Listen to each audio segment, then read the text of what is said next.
오늘 은혜 받으실 말씀은 시편 1편 1절에서 6절 말씀입니다. 시편 1편 1절에서 6절까지 말씀을 다 같이 합독하시겠습니다. 복 있는 사람들은 악인들의 꾀를 따르지 아니하며 죄인들의 길에 서지 아니하며 오만한 자들의 자리에 앉지 아니하고 오직 야훼 율법을 즐거워하여 그 율법을 주야로 묵상하는도다. 그는 시냇가에 심은 나무가 철을 따라 열매를 맺으며 그 잎사이가 마르지 않음 같으니 그가 하는 모든 일이 다 형통하리로다. 악인들은 그렇지 아니함이며 오직 바람에 나는 겨와 같도다. 그러므로 악인들은 심판을 견디지 못하며 죄인들이 의인들의 모임에 들지 못하리로다. 물은 의인들의 길은 야훼께서 인정하시나 악인들의 길은 망하리로다. 아멘. 오늘은 어떻게 살아야 옳게 사는 것인가를 한번 알아보고자 합니다. 인생이란 도도히 흘러가는 강과도 같습니다. 혹은 흉흉하게 혹은 잠잠하게 흘러가는 강물 속에 우리는 던져진 삶을 살고 있습니다. 어디서 흘러오며 어디로 가는지 알 수가 없습니다. 그저 태어나자마자 살기 위하여 있는 힘을 다하여 발버둥 치다가 어느덧 소리 없이 사라지는 것이 강물이 흘러가는 곳에 던져진 인생과 같이 생각이 되는 것입니다. 이 혼돈 속에서 잘 살 수 있고 바르게 살 수 있는 길은 성경을 찾아가는 길밖에 다른 도리가 없습니다. 안내를 해주시는 것은 하나님께서 성경으로 안내를 해주시는 것입니다. 디모데후서 3장 16절로 12절에 모든 성경은 하나님의 감동으로 된 것으로 교훈과 책망과 바르게 함과 의로 교육하기에 유익하니 이는 하나님의 사람으로 온전케 하며 모든 선한 일을 행한 능력을 갖추게 하려 함이라. 우리는 한 번밖에 살지 못하는 삶을 잘 살고 올바르게 살기 위해서 하나님 말씀을 열심히 읽고 말씀의 인도를 받아야 되는 것입니다. 미국의 신학자이자 사회학자인 토니 캄플로 박사가 95세 이상 된 사람 50명에게 이렇게 질문했습니다. 만약 당신이 다시 태어난다면 어떻게 살아가기를 원하십니까? 그게 대답은, 첫째 대답이 날마다 반성을 하며 살겠습니다. 그동안 무심코 흘러간 시간이 얼마나 아까운지를 새삼 깨닫고 다시 태어난다면 매일 하루를 돌아보며 자신을 반성하고 더 나은 내일을 계획하며 아름답고 가치 있는 일을 하겠다고 대답을 했습니다. 사실은 거짓말을 했지요. 내가 보기에도 사람들이 반성한다 하면서 반성을 안 하더라고요. 내가 목회하면서 보니까 아주 병이 들어 죽어가는데 제가 머리맡에 예배 인도하러 가면 굉장히 반성을 하더라고요. 다시는 술 안 먹고 담배는 다시 입에 대지도 아니하고 일찌감치 집에 들어오고 열심히 주일 교회 나오고 병이 낫고 난 다음에는 완전히 뒤로 돌아가. 그렇게 해서 왜 거짓말을 하니까 한꺼번에 그래 끊을 수가 있나요?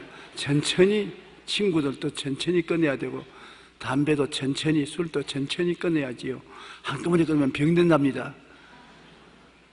사람들은 반성은 쉽게 하지만 지키는 것은 힘들어하는 것입니다. 우리가 이 95세 된 이상의 사람들에게 물어본 질문은 그러한 내면을 들여다볼 수 있는 것입니다. 둘째는 이제 다시 산다면 용기 있는 삶을 살겠습니다. 그동안 눈앞의 이익을 위해 양심을 버리고 불의와 타협했던 자신의 어리석음과 진실을 말할 용기가 없어 외면하고 산 날들을 인생의 막바지에 와서 뼈아픈 상처로 남아있다는 것입니다. 진실성이 있지만은 우리가 그렇게 한다는 그것이지 다시 살면 그렇게 할 수 있다는 말은 아닙니다. 나같이 이름이 용기로 붙어있는 사람도 답답할 때는 하나님 용기 있고 담대하게 행하겠습니다 해놓고 난 다음에 딱 시험이 다가오면 아이고 난 힘이 없어요. 용기가 없습니다. 그렇게 말하게 되는 것이 인생인 것입니다. 셋째, 죽은 후에도 무언가 난 남는 삶을 살겠습니다. 손은 죽으면 가죽을 남기고 사람은 죽으면 이름을 남긴다는데 95세 된 사람이 다시 산다면 이름을 한번 남겨보고 가겠다 하는데, 글쎄요, 다 이름을 남길 수 있을는지 모르겠지만 남기고 살 수 있으면 좋지요. 그러나 이름보다도 하나님을 잘 섬기고 살다가 가는 것이 낫지 않냐, 그렇게 생각이 되는 것입니다. 목표를 세우고 꿈을 꾸며 달려왔지만 그것은 모두 물거품처럼 없어지고 많은 허망한 것들이었음을 깨닫는 것입니다. 그리고 다시 태어난다면 진정 가치 있는 것들을 꿈꾸며 살겠다는 것입니다. 인생은 도저히 흘러가는 강과 같습니다. 그러나 우리는 유수와 같은 시간 앞에서 한 번밖에 못 사는 삶을 잘 살고 바르게 살기 위해서는 하나님 말씀을 찾아가야지, 마음을 되짚어 새로운 각오를 하고 새로운 결심을 해도 실천이 되지 않습니다. 그러나 말씀은 우리가 마음속에 간직하면 왜 되느냐? 하나님의 말씀은 살았고 운동력이 있어 좌우의 날선 검보다 예리하여 혼과 영과 및 관절과 골수를 짜게는 힘이 있는 것입니다. 그러므로 말씀을 마음속에 간직하면 장난이 아닙니다. 말씀이 들어와서 천지를 진동하는 역사를 우리 속에 베풀어 주는 것입니다. 첫째로, 우리가 올바르게 살기 위해서는 하나님이 우리를 만드셨다는 것을 절실히 깨달아 알아야 되는 것입니다. 우리는 물질적인 진화에 의해서 아메바가 진화되어 사람이 됐다, 이런 헛된 소리 하지 말고 하나님이 우리를 하나님의 형상과 모양대로 지으셨다는 사실을 성경 그대로 믿어야 되는 것입니다. 창세기 1장 26절로 27절에 하나님이 이르시되 우리의 형상을 따라 우리의 모양대로 우리가 사람을 만들고 그들로 바다의 물고기와 하늘의 새와 가축과 온 땅과 땅에 기는 모든 것을 다스리게 하지 하시고, 하나님이 자기 형상 곧 하나님의 형상대로 사람을 창조하시되 남자와 여자를 창조하셨다고 말한 것입니다. 창세기 2장 7절에는 야훼 하나님이 땅의 흙으로 사람을 지으시고 생기를 그 코에 불어넣으시니 사람이 생명이 되니라고 말씀하신 것입니다. 제일 처음에 하나님이 사람을 지으셨을 때는 죽지 않는 존재로 지으셨습니다. 그 영혼은 하나님과 친히 교제하고 육체는 영원히 죽지 않는 육체를 가지고 있었습니다. 죄가 들어와서 영적으로도 하나님과 분리가 되고 영의 생명을 잃어버리고, 육체는 말할 수 없이 흑인이 흑으로 돌아가고 사망의 종이 되었지, 타락하기 전에는 죽도록 만들어 놓은 사람이 아닌 것입니다. 그러므로 하나님이 우리를 만드셨던 고귀한 존재라는 사실을 우리는 확실히 알아야 되는 것입니다. 사람은 자기가 어떠한 사람이었는가를 잘 알면은 자존심을 가지고 살게 되는 것이고, 사람이 자존심을 가지게 되면 어느 심사 행동이 존귀롭게 되는 것입니다. 자기를 존중할 수 있는 것은 자존심이 있어야 되는 건데, 나는 아메바에서 인간으로 창조되었다, 벌레가 사람이 되었다, 그러니 내가 비인간적으로 행하는 것도 벌레니까 벌레가 벌레같이 살지 뭐 사람같이 살겠나, 이렇게 되면 고약하지 않습니까? 여러분은 언제나 나는 하나님의 형상과 모양대로 지음받았다는 것을 알아야 되는 것입니다. 하나님의 우리를 얼마나 존귀하게 했냐면 세계를 다스리는 권세를 우리에게 주신 것입니다. 시편 8편 6절에 보면 주의 손으로 만드신 것을 다스리게 하시고 만물을 그 발 아래 두셨다. 여러분, 우리를 지으셨을 때 하나님께서는 주의 손으로 만든 것을 다스리는 대리권 행사를 주셨습니다. 하늘은 하나님의 것이요 땅은 인생에 주었다고 말씀하셨지만, 하나님은 하나님이 하늘나라 전체는 다스리지 몰라도 땅의 모든 것은 사람이 다스리도록 고난을 주시고 사람의 발 아래 두셨다고 했으니, 우리는 비지배 종족이 아니라 지배하는 존귀한 존재라는 것을 알아야 되는 것입니다. 창세기 1장 28절에 하나님이 그들에게 복을 주시며 하나님이 그들에게 이르시되 생령하고 번성하여 땅에 충만하라, 땅을 정복하라, 바다의 물고기와 하늘의 새와 땅에 움직이는 모든 생물을 다스리라 하시니라. 그리고 우리 사람을 하나님이 그렇게 지으셔서 이 세상에 살게 하신 것을 하나님을 섬기고 하나님을 기쁘시게 하시기 위해서 그렇게 하는 것입니다. 우리가 그냥 우리 마음대로 살라는 것이 아니라 우리는 이 땅에 살면서 하나님을 섬기고 살고 하나님을 기쁘시게 하는 그런 삶을 살기를 하나님이 원하셨습니다. 하나님은 우리를 엄청나게 좋아하시고 그래서 우리로 말미암아 기쁨을 얻기를 원하시는 것입니다. 이사야 43장 7절에 내 이름으로 불려지는 모든 자 곧 내가 내 영광을 위하여 창조한 자를 오게 하라. 그를 내가 지었고 그를 내가 만들었느니라. 주님이 내가 짓고 내가 만들었으니 내게 오게 하라. 우리를 통해서 하나님은 기쁨을 얻기를 원하시는 것입니다. 이사야 43장 21절에 이 백성은 내가 나를 위하여 지었나니 나를 찬송하게 하리 하며. 하나님 고맙습니다. 하나님 감사합니다. 하나님 찬송합니다. 하나님을 찬송하기 위해서 하나님이 지으신 것입니다. 그러므로 여러분과 나는 우연히 지어진 것이 아닙니다. 하나님이 다 목적이 있어 지으신 것입니다. 그러므로 우리가 둘째, 하나님을 기쁘시게 하는 삶을 살도록 우리는 마음의 각오를 해야 되는 것입니다. 마귀를 쫓아 악한 꾀를 따라 살지 말아야 하는 것입니다. 마귀가 우리를 악한 꾀에 사로잡는 것은 선악과를 따먹게 하는 것입니다. 선악과라는 것은 하나님이 좋다 나쁘다를 결정하는 것을 거부하고 내가 내 마음대로 좋다 나쁘다를 결정하겠다는 것입니다. 그러므로 이 우주에 하나님과 싸움을 붙인 것입니다. 너도 하나님처럼 되어서 하나님이 좋다고 할 때 너는 안 좋다고 말할 수 있고, 하나님이 안 좋다고 하는 건 네가 좋다고 말할 수 있고, 하나님께로부터 자유롭게 행동할 수 있는 주권 행사를 하라고 마귀가 그 꾀임을 주어서 그 꾀임에 빠져서 선악과를 따먹고 하나님을 반영하는 것입니다.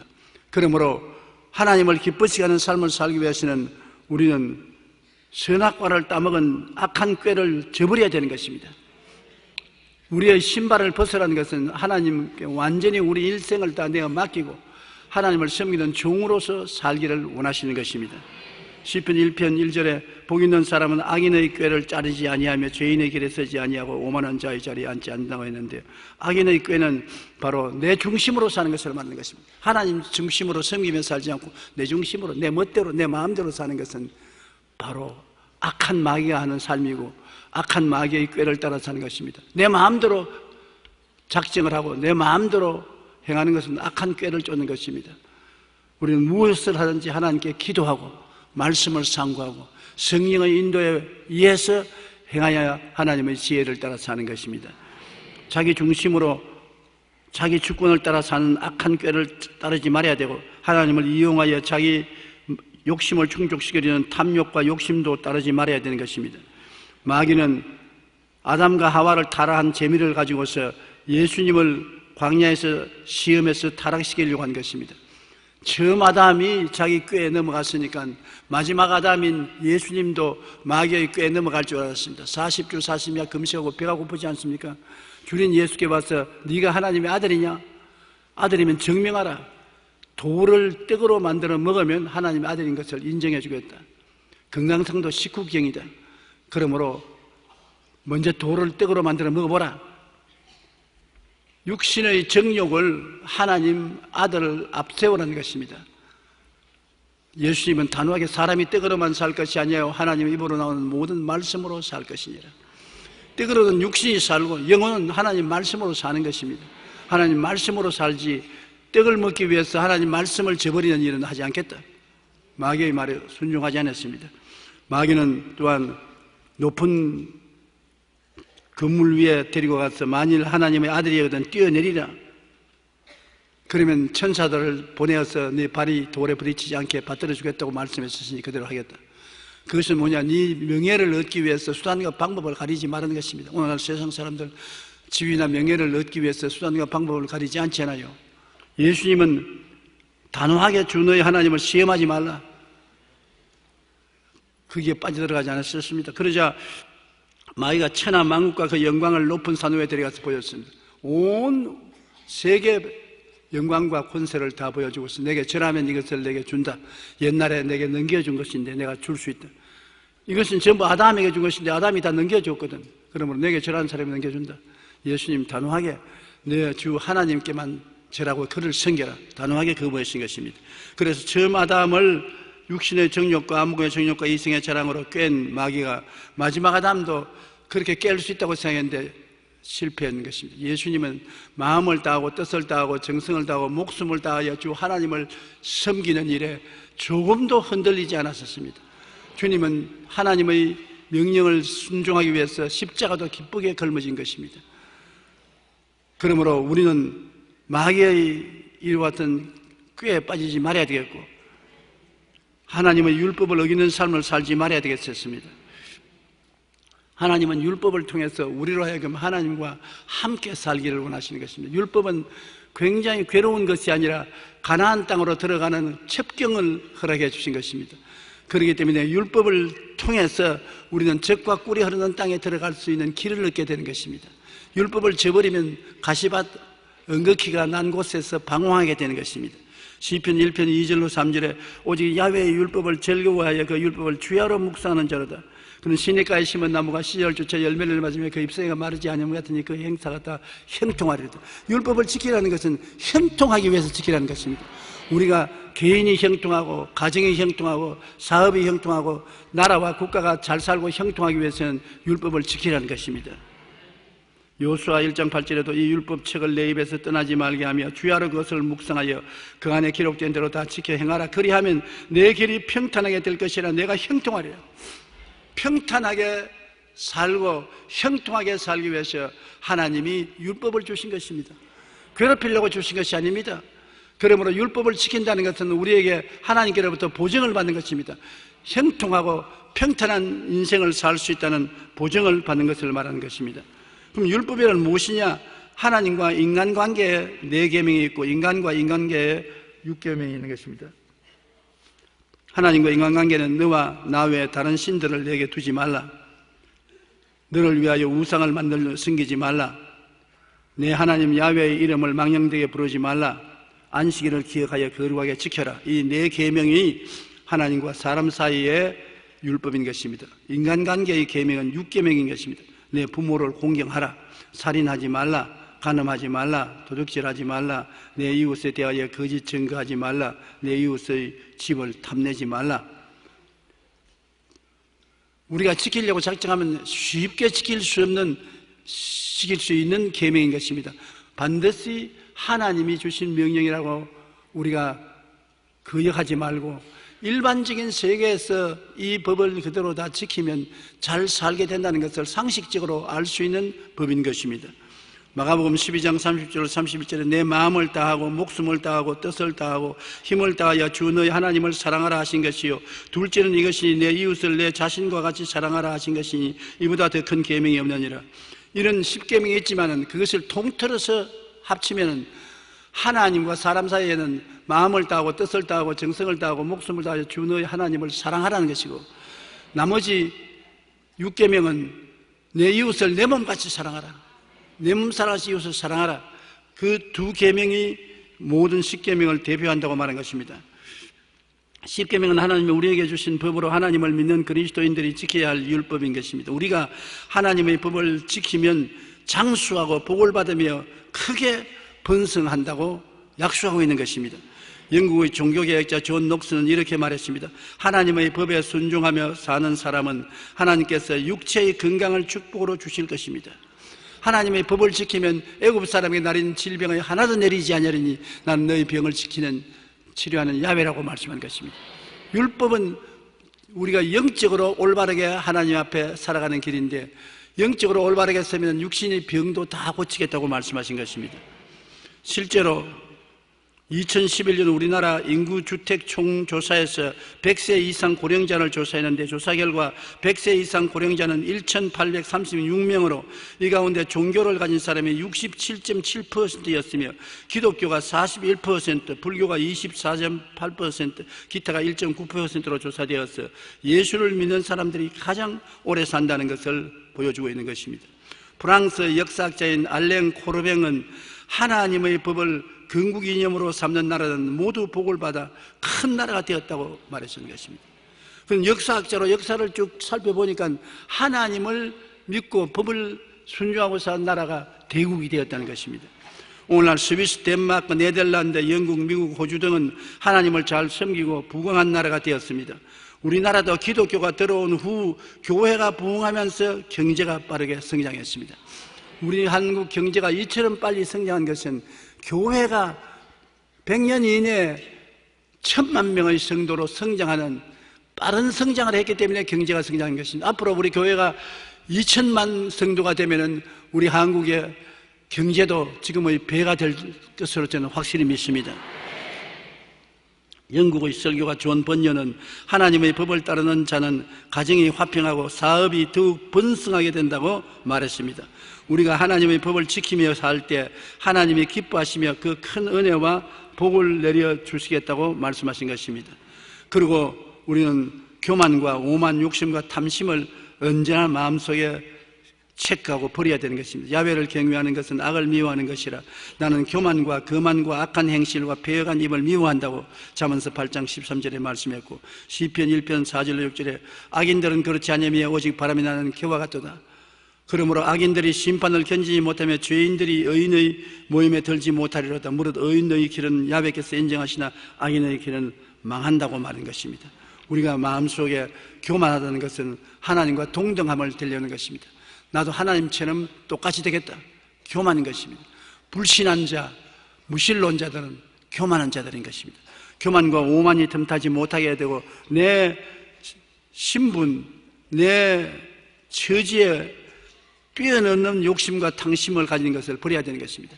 내 분수에 맞도록 살고 내 수입이 있는 대로 살지, 수입은 없는데 카드를 막 끌고 제껴놓고 난 다음에 나중에 빚 감당하지 못해서 파산하는 그런 일이 있어서는 안 되는 것입니다. 수입에 알맞도록 사는 그러한 정도의 삶을 살아야지, 탐욕과 욕심을 따라서 내 정도 이상으로 소비를 하고 살면 안 되는 것을 우리가 성경이 가르치고 있는 것입니다. 우리는 욕심을 버릴 때 인생은 더 큰 결실을 맺게 됩니다. 록펠러는 좋은 예입니다. 어릴 때 신앙교육을 받으며 자랐지만 참 가난하게 자랐는데 록펠러는 돈을 벌기 시작하면서 욕심과 탐욕이 생겨서 석유 재벌이 되면서 경쟁자들을 낱낱이 파산시키고 그 사업체를 인수했었습니다. 그래서 독점 사업으로서 석유왕은 되었지만 사람들이 극히 미워했습니다. 심지어 루즈벨트 대통령조차도 록펠러가 아무리 선행을 해도 그가 부를 쌓기 위해 저지른 악행을 갚을 수는 없을 것이라고 극단적인 말을 할 정도였습니다. 그러던 중 그는 55세에 뜻하지 않게 불치의 병이 걸려서 1년 이상 살지 못한다는 사형 선고를 받았습니다. 미국에서 제일 많은 재산을 가지고 있으면서 1년밖에 못 산다는 사형 선고를 받았습니다. 그가 금진을 받으러 병원에 들어가다가 병원 앞에 이런 간판이 있어 붙이는데 보니까 주는 자가 받는 자보다 복이 많다. 그 액자를 보고 자기 빚을 보고 좀 중지하라고 가만히 쳐다보고 마음에 깊은 감동을 느끼고 눈물을 쭉 흘렸습니다. 마침 그때 어떤 여자 한 사람이 울고 있습니다. 왜냐하면 자기 딸이 죽어가는데 병원비가 없어서 입원을 시키지 못해서 안타까워서 동동 발을 구르며 울고 있어서 자기 빚을 보고 말하기를 가서 그 병원비를 다 지불해 주어라. 비수가 깜짝 놀랐습니다. 그렇게 한 일을 본 적이 없습니다. 다 지불해 주고 내 말은 하지 마라. 그리고 록펠러의 마음은 달랐습니다. 그는 예수 그리스도를 믿게 되고 겸비하게 낮아지고 모든 욕심과 탐심을 버렸습니다. 그 결과 미국에서 유수한 교회인 리버사이드 교회를 비롯해서 4,928개의 교회를 세웠었습니다. 그리고 시카고 대학 등 12개의 종합대학을 세우고 12개의 단과대학을 세우고 연구소를 지어서 사회에 기증했습니다. 55세에 죽는다는 사람이 98살까지 살다가 하늘나라에 갔습니다. 내 이웃을 내 몸같이 사랑하니까 하나님이 건강을 주시고 축복을 주지 않았었습니까? 하나님을 경외하고 이웃을 사랑하면 반드시 하나님께서 그 사람에게 축복을 주는 것입니다. 우리는 항상 뜻이 하늘에서 이루어진 같이 땅에서 이루어져야 달라고 하나님께 기도하고 간구하고 부르짖어야 되는 것입니다. 그럴 때 하나님께서는 우리를 도와주셔서 은총을 받아 하나님의 영광을 위해서 살도록 도와주는 것입니다. 우리 한번 따라 말씀해 주세요. 뜻이 하늘에서 이루어진 것 같이 땅에서도 이루어지도록. 하나님은 천지와 만물을 성령과 말씀으로 지으셨습니다. 땅이 공허하고 혼돈하며 흑암의 깊음에 있을 때 하나님의 신이 수면에 운행했습니다. 내 마음이 공허하고 혼돈하고 흑암의 깊음에 있으면 그 자리에 성령이 운행하십니다. 교회가 공허하고 혼돈하며 흑암의 깊음에 있으면 성령이 운행하십니다. 나라가 공허하고 혼돈하고 흑암이 깊이 모였으면 성령이 운행하십니다. 성령은 창조하는 영이기 때문에 다 깨어지고 박살이 난 곳에 계시지 잘 정리정돈된 곳에 안 오십니다. 왜? 그건 창조할 것이 없습니다. 그럼 성령이 나 같은 사람 찾아오겠냐? 내가 못났기 때문에 성령이 찾아오지, 잘났으면 찾아올 필요 없어요. 못났기 때문에 잘나게 만들려고 찾아오시는 것입니다. 나 같은 죄인을 하나님이 어떻게 돌보시냐? 하나님은 죄인을 구원하시는 하나님이기 때문에 죄가 없는데 왜 와요? 죄인을 구원하려면 죄 있는데 와야죠. 그러므로 교회에 하나님이 계시는 것은, 교회는 죄인들이 모인 장소이기 때문에 하나님이 와 계신 것입니다. 교회는 의인 클럽가 아니라 죄인 클럽입니다. 교회에 들어온 사람은 다 자기가 죄인인 것을 깨달은 사람이 들어온 죄인 클럽이고, 세상 사람들은 죄인은 죄인인데 자기가 죄인이라고 모르는 사람들이 사는 것이 세상 사람인 것입니다. 큰 죄인은 교회에 들어오지 않고 중간쯤 적은 죄인들은 교회를 찾아오는 것입니다. 큰 죄인은 왜 안 오느냐? 자기는 죄 안 지었다고 말하기 때문에 안 옵니다. 그러나 중간쯤 지은 사람은 양심이 갇히게 되고 괴로우니까 나는 이래 봐도 안 지은 것 같아서 속으로 좀 지었다. 그러므로 하나님 도움이 필요하다. 그래서 교회를 찾아오는 것입니다. 교회는 죄인을 위한 모임의 장소인 것입니다. 예수님께서 내가 의인을 부르러 온 것이 아니라 죄인을 부르러 구원하러 왔다고 말한 것입니다. 그러므로 우리 교회는 죄인들이 너무 많아서 하나님 안 계신다. 아니요, 죄인들이 너무 많기 때문에 하나님 와 계신 것입니다. 우리 교회는 의인들만 모인 곳입니다. 하나님 안 계십니다. 의인은 하나님 필요 없기 때문인 것입니다. 그러므로 뜻이 하늘에서 이루어지기 위해서 땅에서 이루어지는 것은 하나님이 말씀과 성령으로 새로운 창조를 가지기 위해서 계신다는 것을 알아야 되는 것입니다. 그리고 우리는 하나님의 말씀과 성령으로 충만해지면 우리에게 변화가 다가오는 것입니다. 교회가 죄인이 되어 그대로 남아있으면 안 되지 않아요. 천지가 공허하고 혼돈하며 흑암이 깊음에 있을 때 성령이 운행하시고 하나님 말씀하시니 새로운 천지가 이루어진 것처럼 여러분 속에 성령과 말씀이 오셔서 끊임없이 새로운 세계가 이루어지게 되는 것입니다. 새 사람이 되고 새 가정이 되고 새 사회가 되고 새 국가가 되는 것입니다. 이미 예수를 믿는 사람에게는 성령이 와 계신 것입니다. 성경에는 내가 너희를 고아와 같이 버려주지 않고 너희에게로 오리라. 내가 아버지께 구하겠으니까 또 다른 보혜사를 너에게 주사 영원토록 너희와 함께 있게 하시리라. 다른 보혜사 성령이 여러분과 함께 거하시고 여러분 속에 와서 계신 것입니다. 그런데 강단에서 주의 종이 하나님 말씀을 증거하면, 말씀을 여러분 잘 받아들이면 속에 있는 성령이 운행하여 주셔서 여러분을 새롭게 만들어주는 것입니다. 영혼이 잘되게 하시고 범사에 잘되고 강건하고 생명을 얻되 넘치게 얻는 새 사람으로 변화시키는 기적이 일어나기 때문에 교회에 출석하라는 것입니다. 교회 예배에 와서 말씀을 들으면 성령이 운행하신 곳에 와 있으면 변화가 다가오는 것입니다. 개인이 변화되고 생활이 변화되고 가정이 변화되고 사회가 변화되고 사업이 변화되고 국가가 변화되고 기적이 일어나게 되는 것입니다. 그러므로 교회는 죄인들이 모이는 곳이지만은 끊임없이 변화를 받는 죄인들이 모이는 곳이 교회인 것입니다. 죄인으로 남아있으면 큰일 나지요. 말씀과 성령으로 변화되고 또 변화됩니다. 오늘 또 여러분 예배를 드리고 이 자리에 왔었으므로 성령이 지금 운행하고 계시고 저희 설교 말씀은 하나님 말씀이 저를 통해서 나타남으로 마음에 부딪혀서 여러분에게 변화가 다가오는 것입니다. 새로운 창조의 역사가 일어나게 되는 것입니다. 성경에는 하나님께서 당신이 지으신 것을 다스리게 하셨다고 말씀했는데, 여러분 하나님 성령이 운행하시고 말씀을 받아서 믿으면 여러분 운명과 환경을 다스리게 되는 것입니다. 내 환경은 내가 다스리는 것입니다. 하나님이 천지를 지으신 것처럼 여러분의 천지는 여러분이 지어야 되는 것입니다. 하나님의 세계를 하나님이 말씀과 성령으로 지은 것처럼 여러분의 세계는 성령이 여러분 속에 와 계시기 때문에 여러분이 여러분의 세계를 믿고 입으로 시인하여 지어나가는 것입니다. 미움이 있는 곳에 사랑을 짓고, 악이 있는 곳에 선을 짓고, 병이 있는 곳에 치료를 짓고, 가난이 있는 곳에 부요를 짓고, 절망이 있는 곳에 소망을 짓고, 희망이 없는 곳에 희망을 만드는 것은 여러분이 해야 되는 것입니다. 바로 그것을 하는 것이 하나님이 다스리는 권세를 여러분에게 주신 것입니다. 말씀이 육신으로 나타나기 위해서는 말씀을 드려야지요. 성령은 이미 계신데 여러분이 하나님 말씀을 말하면 기적이 일어날 테니까 하나님 말씀을 읽고 듣고 묵상해서 여러분 마음에 깨달아야 하나님의 역사를 나타낼 수 있는 것입니다. 주의 말씀이 마음속에 들어와서 여러분 생각이 예수님의 생각과 같아야 되는 것입니다. 예수님의 생각에 반대되는 생각을 하면 안 되겠죠.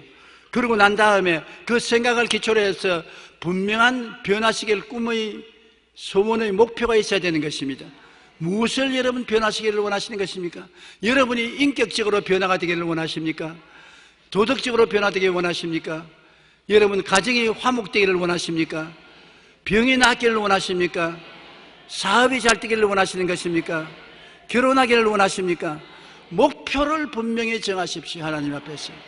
하나님은 좋으신 하나님으로 여러분에게 좋은 일이 일어날 것을 원하시기 때문에 희망찬 목표를 분명히 정하십시오. 꿈은 바로 분명한 목표를 가지고 이루어지는 것입니다. 그러고 난 다음에 목표를 정했으면 그 목표가 이루어지기 위해서 간절히 기도하고 믿어야 되는 것입니다. 하나님, 내가 목표를 정했으니 이루어 주시옵소서. 기도하면서 믿고 난 다음에 부정적인 말을 하지 말고 나가서 모든 것이 이루어졌다, 나는 하나님이 축복해 주셨다, 목표가 이루어졌다, 건강하게 되었다, 나의 사업은 잘 된다, 가정은 화목하게 된다, 마음에 평안이 오고 의로움이 다가온다, 입으로 긍정적으로 시인하며 나가면 다스리기 시작하는 것입니다. 말씀으로 다스리는 것입니다. 여러분, 마음이 말씀으로 변화받고 난 다음에 변화된 마음을 가지고서 희망찬 꿈을 반드시 바라봐야 되고, 목표를 바라보고 기도하고 믿고 입으로 시인하면 하나님이 다스리는 능력을 베풀어 주는 것입니다. 입의 선언이 반드시 있어야 되는 것입니다. 말씀이 우리를 통하여 구체적으로 나타나면 성령께서 일하셔서 창조하시고 다스리는 것입니다. 마가복음 11장 23절에 누구든지 이 산들을 들이어 바다에 던지라 생각하며, 아닙니다, 말하며라고 말한 것입니다. 따라 말씀, 누구든지 이 산들을 들리어 바다에 던지라 하며, 그 말하는 것이 이루어질 줄 믿고 의심하지 아니하면 그대로 되리라. 그러므로 여러분이 분명한 목표 있는 꿈을 가지고 믿고 말하면 이루어진다. 건강을 원하는 사람은 예수 그리스도께서 채찍에 맞으심으로 나음을 얻으심으로, 예수님의 생각은 여러분 건강에 있으니까 그 건강한 생각을 이루어지는 꿈을 가지십시오. 내가 아침에 일찍 일어나서 세수하고 옷 갈아입고 직장에 나가고 가정일을 열심히 하는 건강한 내 모습을 꿈으로 그려보고, 그 다음 하나님, 나는 저런 사람입니다. 하나님의 뜻은 저런 사람이고 내 마음의 소원도 저런 사람이니 저런 사람이 되도록 해주시옵소서. 기도하고 주여 믿습니다. 눈에는 아무 증거 안 보이고 귀에는 아무 소리 안 들리고 소리는 잡히는 게 없어도 믿습니다. 그렇게 기도하고 일어나서는 하나님이 이루어 주셨다, 나는 건강하다, 튼튼하다, 씩씩하다, 약하지 않다, 나는 누워있지 않는다, 나는 튼튼한 사람이 되었다 시인하고 이것을 반복하면 여러분이 다스리기 시작하는 것입니다. 성령이 여러분의 말씀을 잡아서 운행하기 시작하고 기적을 베푸는 것입니다. 성령은 반드시 여러분의 말을 받아서 일한다는 것을 잊지 말아야 되는 것입니다. 성령이 아무리 계셔도 여러분이 잠잠하면 성령도 잠잠합니다. 여러분이 성령의 역사를 받아들이기 위해서는 말씀을 마음속에 생각하고 그를 통해서 분명한 꿈을 가지고 기도하고 믿고 입술로 고백하면 그 고백을 받아서 성령이 역사한다는 것을 알아야 되는 것입니다. 그러므로 오늘날 성령이 여러분 위해서 역사하도록 끊임없이 여러분께서 입으로 시인하는 여러분 되시기를 바랍니다. 이 산들을 명하여 저 바다에 던져라 말하라고 말하는 것입니다. 그리고 마음에 의심하지 않으면 하나님 성령이 그대로 이루어 주시는 것입니다. 마태복음 16장 19절에 내가 천국 열쇠를 내게 주리니 내가 땅에서 무엇인지 매면 하늘에서 매일 것이요 땅에서 무엇인지 풀면 하늘에서 풀리리라. 천국의 열쇠가 뭡니까? 신앙의 고백인 것입니다. 베드로가 주는 그리스도시요 살아계신 하나님의 아들이니이다. 바요나 시므나 내가 복이 있도다. 바로 그것이 천국 열쇠인 것입니다. 입술의 고백이 천국 열쇠인 것입니다. 입술의 고백으로 땅에서 매면 하늘에서 매일 것이요 땅에서 풀면 하늘에서 풀리는 것입니다. 잘못 매서 부정적으로 매면 이것은 하늘에서 부정적으로 내버려 두기 때문에 파괴가 되는 거예요. 긍정적으로 매면 긍정적으로 이루어지는 것입니다. 그러므로 여러분께서 항상 긍정적인 입술을 고백을 하는 것은 긍정적으로 묶는 것입니다. 나는 행복하다, 하늘에서 행복이 묶여집니다. 나는 기쁘고 즐겁다. 기쁘고 즐거운 것이 묶어집니다. 모든 일이 평안하고 건강하다. 평하고 건강하게 이루어지는 것입니다. 나는 영혼이 잘되고 범사에 잘되며 강건하고 생명을 얻되 풍성하게 얻는다. 그대로 하늘에 묶여지면 여러분 걸어가는 곳마다 하나님이 그 축복을 앞서서 구름기둥과 불기둥이 되어서 이끌어내가는 것입니다. 입술의 말과 입술의 고백이 얼마나 중요한지 말로 다 할 수가 없습니다. 여러분, 몸이 너무 빼빼하거들랑 나는 건강하다고 말했어요. 건강하게 되는 것입니다. 너무 뚱뚱하거들랑 거울을 잡고 나는 빼빼하다, 나는 날씬하다, S라인이다, 그렇게 말하세요. 그대로 되는 것입니다. 말의 힘이 엄청나게 강하다는 것을 알아야 되는 것입니다. 죽고 사는 권세가 혀에 있다고 성경이 말하는데 읽고도 우리는 시인을 안 하는 것입니다. 그런가 보다 그렇게 생각하지요.